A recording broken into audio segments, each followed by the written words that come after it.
Храпунов нигде особенно не жалуют. Уж слишком много неудобств они доставляют окружающим.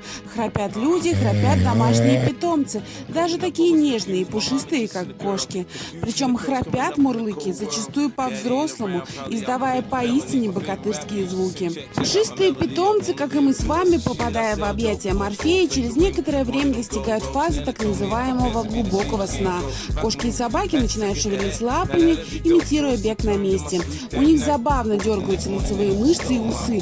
Кроме того, у некоторых включается нешуточный храп.